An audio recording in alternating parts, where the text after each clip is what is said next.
Следејќи ги трендовите во урбаната мобилност, Сеат реши да воведе измени во својот бизнис модел и креираше посебно оделение за тоа.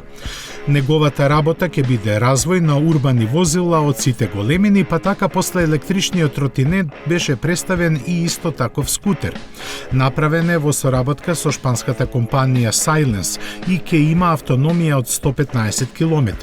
Електричниот скутер на Сеат ќе се појави на пазарот идната година во две варијанти со 10 и 15 конски сили. Еднормниот вртежен момент од дури 240 Нм му дава скоро тркачки перформанси, забрзување до 50 км на час за 3,8 секунди и максимална брзина од 100 км на час. Електромоторот е сместен на задното тркало, што под седиштето остава доволно простор за две кациги.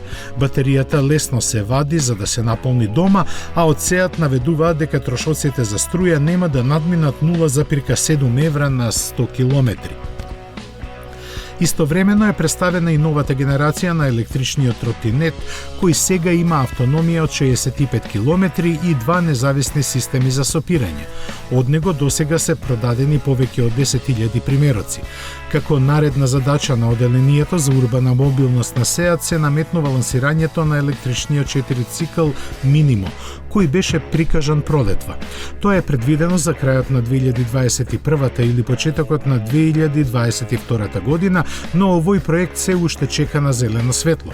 Според зборовите на одговорните, покрај батериите една од причините и пронаоѓањето доволно трајна екопластика за него, со која вистински ќе го изрази својот карактер.